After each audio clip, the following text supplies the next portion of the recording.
the doors. Tell me if you can, I'm feeling down.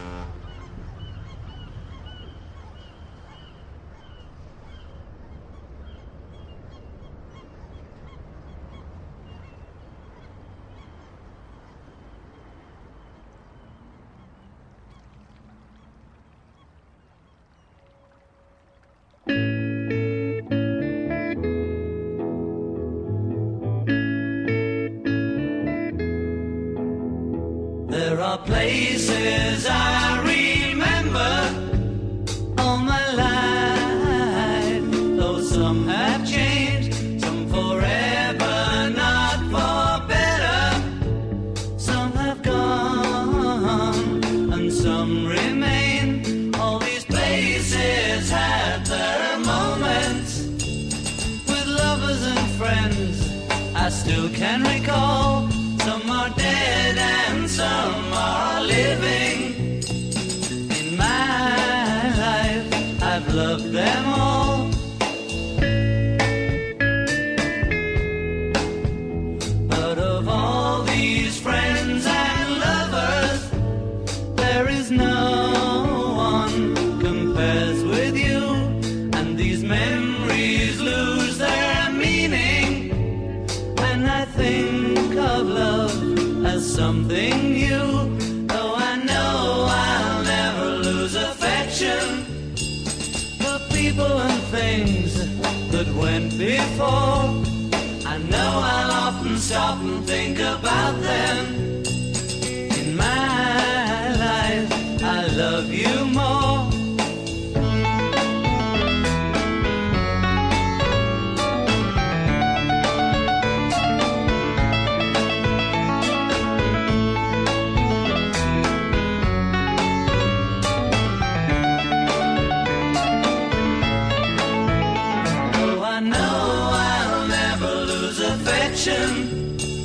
For people and things that went before.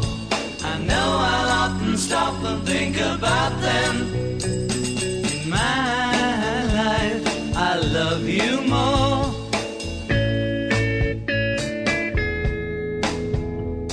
In my life, I love you more.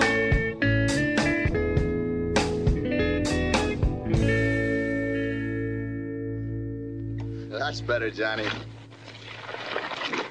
You know, I missed you. Ever since the club split up, I missed you. We all missed you. Did you miss them? Yeah. Sure. The Beatles missed you. All the Beatles missed you. Help! I need somebody. Help! Not just anybody. Help! You know I need someone. Help! Let's go back and get him, eh? I'm game. Yeah, let's smash it. Let's find that temple, eh? Right, to the temple. A man's got to do what he's got to do. I don't reckon all this running away. Let's go back, back, back, back, back, back, back, back, back, back, back, back.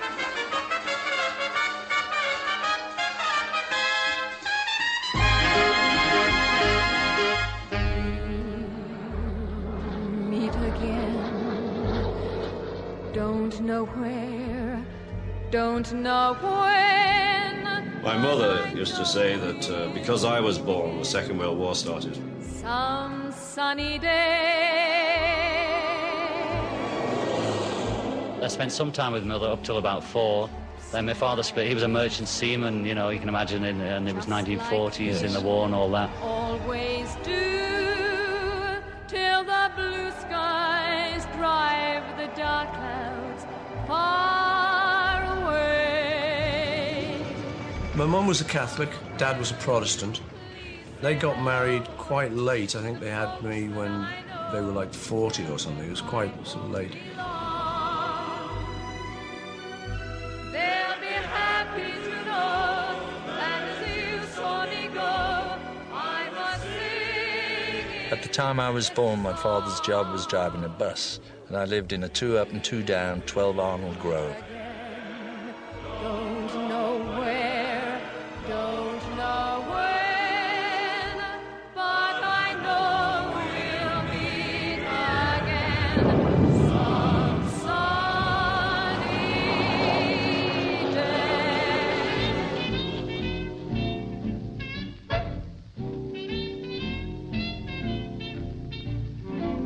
My mum was a nurse.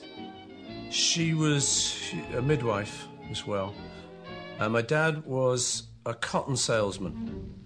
I was raised by my auntie. My father and my mother split when I was about 4. I spent some time with mother up till about 4. Then I was brought up by an auntie. Dad was he made cakes. So we always had sugar through the war. She ended up doing a lot of jobs because he left when I was 3. He decided that was enough of that. And so she did any down-home job she could get to feed and clothe me. My mother was from an Irish family called French. And she had lots of brothers and sisters. My grandmother used to live in Albert Grove, which was next to Arnold Grove. I was terrible at school because I didn't spend much time there because I was also very sick as a kid. I had peritonitis when I was 6.5, which just means burst appendix and you're going to die. And they said to my mother, you'll be dead 3 times, but there we are, we're still here. My dad was a musician, amateur musician, and he would play piano around the house. We always had a piano. And I've got some lovely childhood memories of sort of lying on the floor and hearing him play. When my parents were younger, they used to have to listen on an old crystal radio set, sometimes known as the Cat's Whisker. John really loved his mother. I loved her too. And she played a little ukulele, which to this day, if I ever meet grown-ups, you know, who play ukuleles, I love them. Everybody has their party piece in Liverpool. You have to sing a song. And my mother's was little drummer voice, she would sing to me. And I would sing Nobody's Child to her, and she'd always cry. I'm nobody's child, Mum.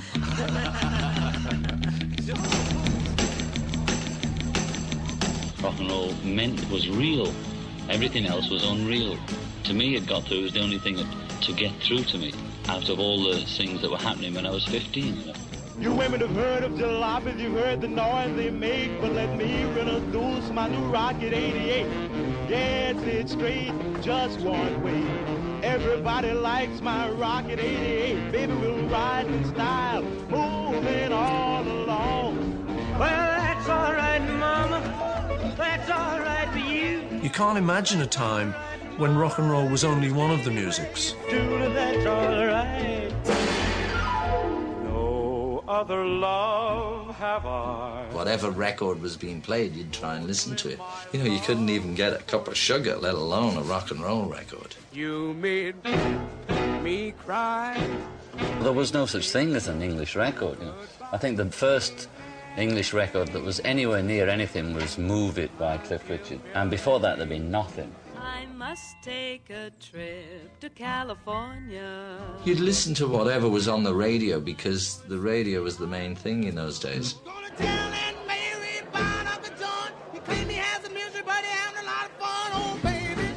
I was listening to a lot of country and western then. Skiffle was coming through. Freight train, going so fast. Freight train, going so fast. I don't know what train he's on. Won't you tell me where he's gone? Well, that'll be the day when you say goodbye. Yes, that'll be the day when you make me cry. You say you're gonna leave. You know it's a lie, 'cause that'll be the day when I die. Well, there were lots of people coming up then, and one of them was Buddy Holly. We loved his vocal sound and we loved his guitar playing. But most of all, I think, was the fact that he actually wrote the stuff himself. That's what turned us on. When I went to art school, I was at art school for 5 years. When I went to, this is sort of college, you know, I went in there, they would only allow jazz to be played. You know, they wouldn't allow rock and roll in, it was frowned upon those days. So we had to con them into letting us play